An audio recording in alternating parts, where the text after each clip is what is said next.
Bonjour et bienvenue sur la chaîne Armel High Tech. Je vous emmène aujourd'hui avec la Volkswagen ID.3 pour une de mes journées de travail. Générique!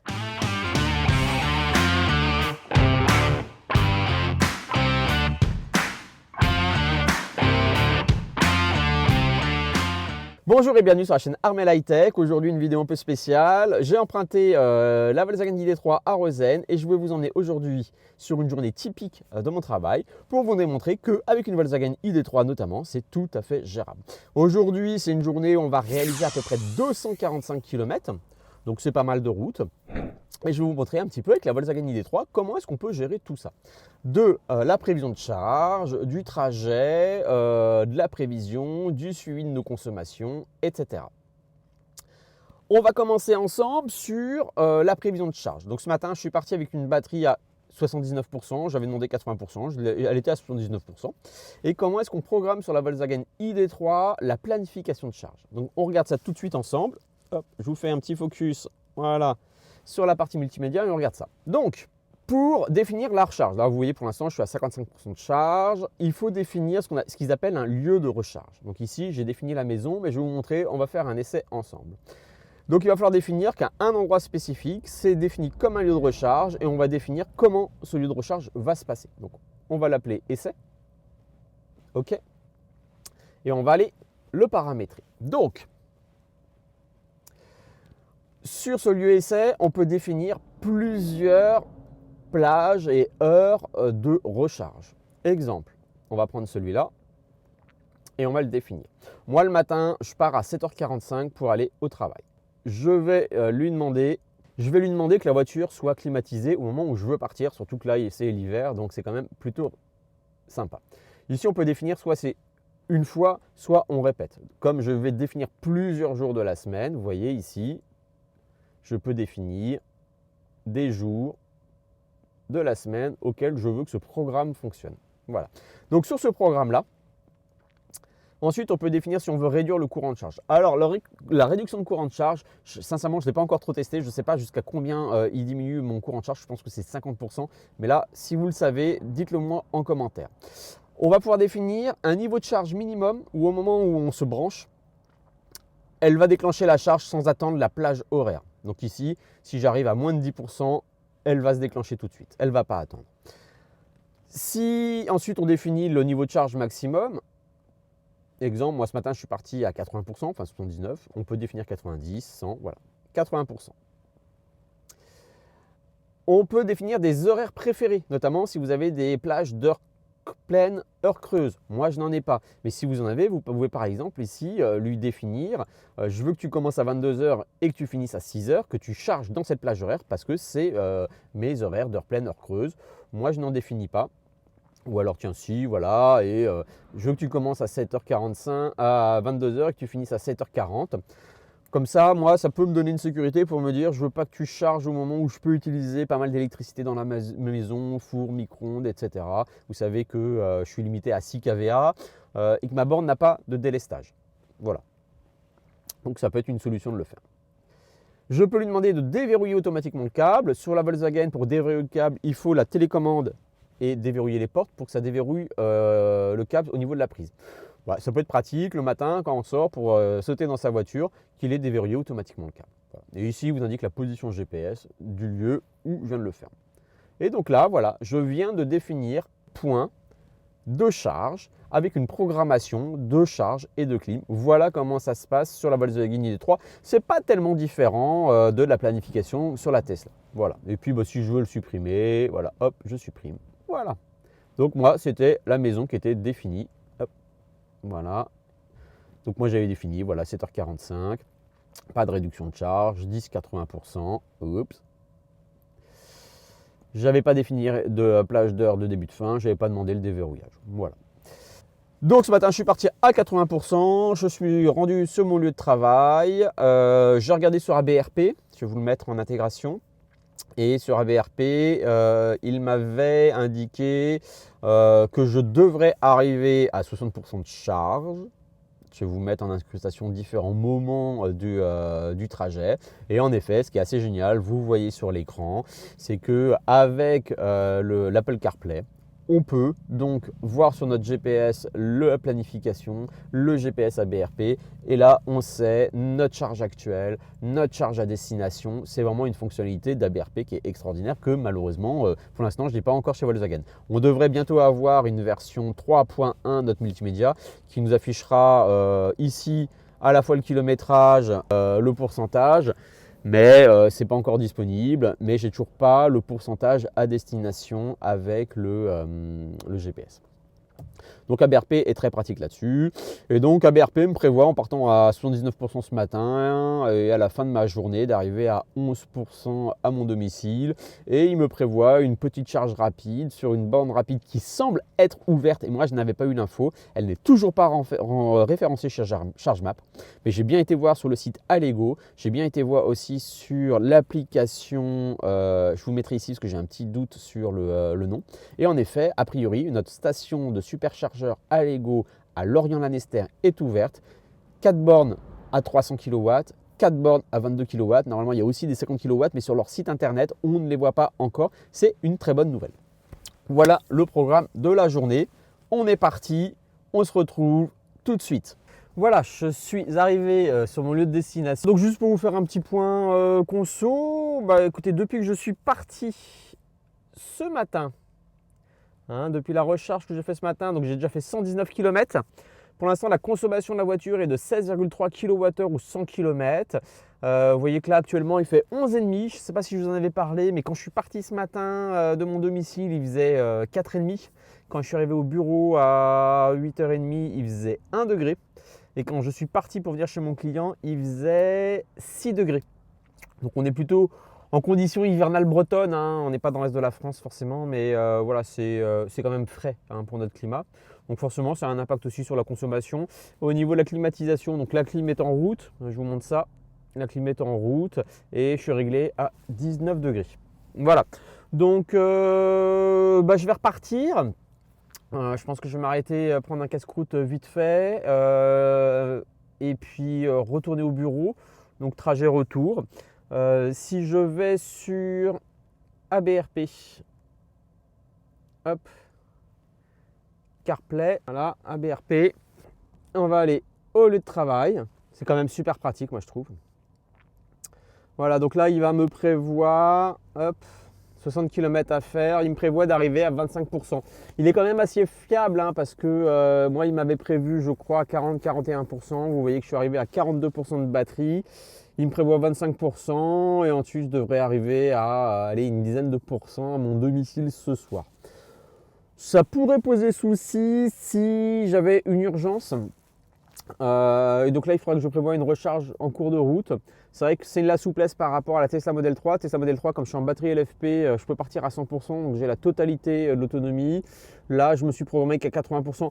Allez, on est sur du lithium-ion. J'aurais pu partir sur du 90%, même si Volkswagen préconise en quotidien de ne pas dépasser les 80%. On sait d'expérience qu'on peut aller à 90%. C'est plus de 100%. Voilà, qu'il faut vraiment réserver à des usages long trajet et partir tout de suite quand c'est 100%. Donc voilà.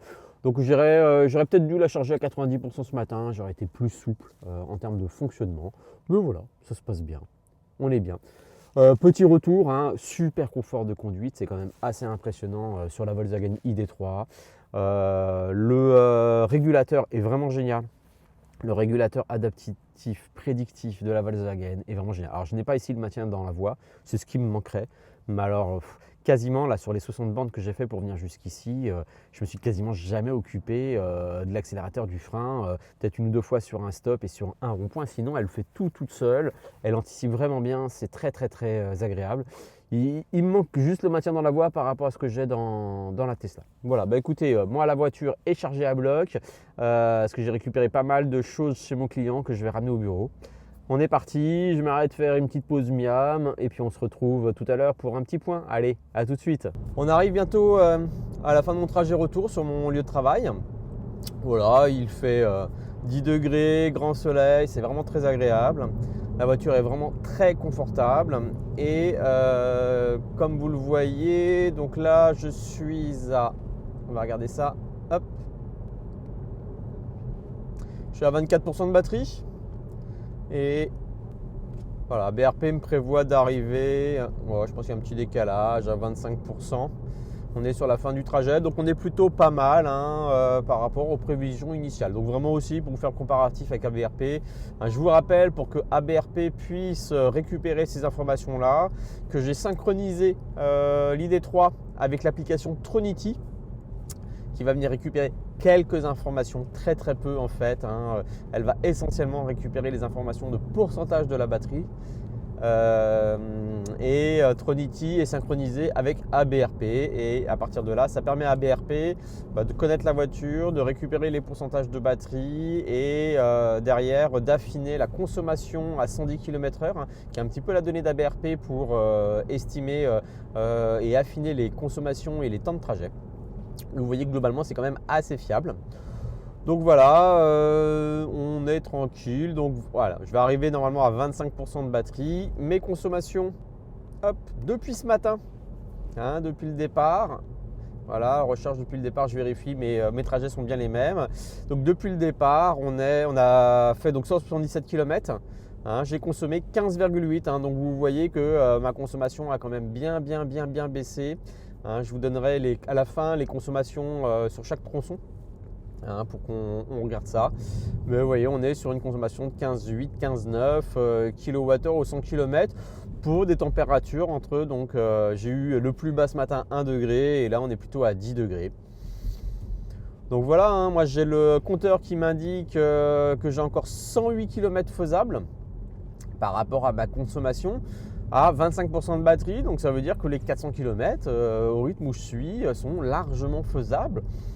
Voilà, donc on verra derrière un petit peu en conclusion. Est-ce qu'une voiture comme la Volkswagen ID3, pour un utilisateur comme moi, qui fait pas mal de bornes, qui pourrait se rapprocher d'un VRP, parce que pour moi le but de cette vidéo elle est là aussi, c'est-à-dire qu'aujourd'hui la grande partie des VRP, des techniciens ou autres sont équipés par leurs entreprises de voitures compactes, type Mégane, Golf, 308, etc. La Volkswagen ID3 est typiquement une voiture compacte, 420 km WLTP en électrique. Est-ce que c'est une voiture qui peut permettre à un commercial, à un technicien ou autre de faire sa journée? Vous voyez que sur des trajets comme les miens, les 400 km sont là. On fera le bilan à la fin ensemble. Mais voilà, est-ce que la Volkswagen ID3 pourrait être une voiture d'entreprise pour un commercial, un VRP ou autre, en dehors d'un simple véhicule de déplacement pour la grande majorité d'entre vous, c'est-à-dire de particuliers, aller sur vos lieux de travail et rentrer à la maison. Allez, on arrive bientôt, donc on fait un petit point batterie, voilà, 24%, donc on est plutôt pas mal. Voilà.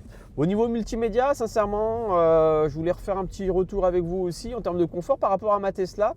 Sincèrement, la voiture est très confortable, elle est très agréable, super silencieuse. La seule chose qui me manque, comme je l'ai déjà dit, c'est le maintien dans la voie, parce que c'est un vrai confort, je m'y suis tellement habitué. Sinon, le régulateur est génial. Niveau ergonomie, c'est pas mal. J'essaierai de vous montrer, je ne sais pas si vous le verrez, je vous ferai une petite photo de comment je me suis aménagé. J'ai un petit support pour mon iPhone que je place juste sous mon écran, c'est très confortable là-dessus. Bon, ça manque peut-être de rangement pour moi, et puis le fait que tout soit ouvert, je ne suis pas super fan, je préfère les rangements cachés comme on peut avoir sur la Tesla, mais c'est une vraie mode en ce moment, sur le BMW iX, sur le Kia Icona e-Niro, sur le Kia e-Niro, pardon, la Hyundai Icona. On voit que la mode c'est un peu des rangements ouverts. Je ne suis pas super fan de ça, moi je préfère les rangements fermés. Chacun ses goûts, ses couleurs, voilà. Je trouve que ça permet d'avoir un espace un peu plus sobre visuellement. Donc voilà, donc franchement, je la trouve très confortable et très agréable sur la route. J'arrive bientôt sur mon lieu de travail. Je vous reprendrai donc sur le dernier trajet qui me ramènera sur l'Orient, normalement, sauf si j'ai une modification de planning et d'agenda. On se retrouve tout de suite. Voilà, on est parti pour la dernière étape. On va retourner vers le domicile. On est à 22%. On est censé arriver à 11%. Alors je regardais sur Tronity, je vous ferai un petit débrief de cette journée. Tronity, par rapport au pourcentage de batterie que j'indique sur les différentes étapes de la journée, m'indique plutôt une consommation à 17,5 kWh au 100 km. Voilà, donc on est parti. Réglage de la clim à 19,5. Là, la température est redescendue à 8,5 par rapport à tout à l'heure quand je suis arrivé où on était à 11,5. Voilà, moi au compteur il m'annonce 96 km d'autonomie. On va bien voir. Tac, batterie 21%. En route et je vous reprends un petit peu vers l'arrivée pour vous donner un petit peu de tout ça. Allez, à tout de suite. Voilà les amis, j'arrive sur la fin de mon trajet. Donc on est à 11% de batterie, prévision 11%, donc on est vraiment pas mal.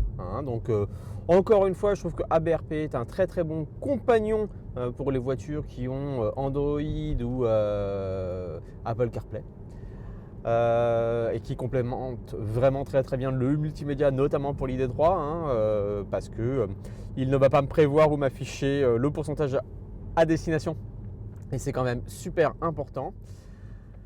Donc cette journée globalement s'est bien passée, je suis parti à 79%, je reviens à 11% comme dans les prévisions. Donc voilà, la voiture est tout à fait capable de gérer des trajets professionnels.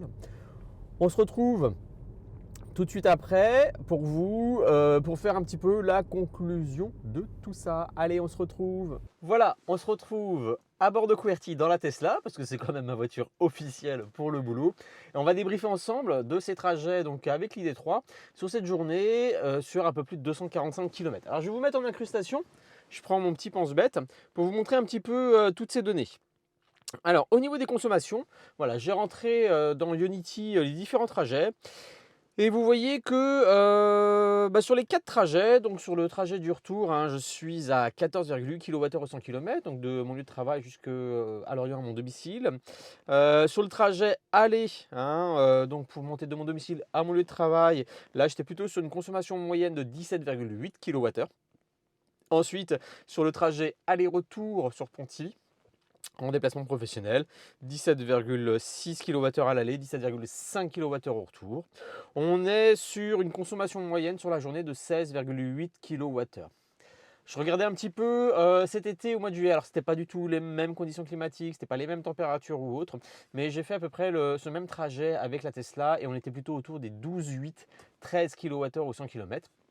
Donc on voit qu'on a toujours, ce qu'on remarque avec Rosen, une consommation supérieure de l'ID3 d'environ 15% par rapport à la Tesla.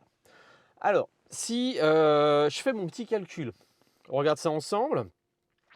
Donc j'ai fait 245 km, d'accord, avec une batterie entre 11 et 79%. Donc un 0-100%, c'est environ 360 km dans ces conditions météorologiques.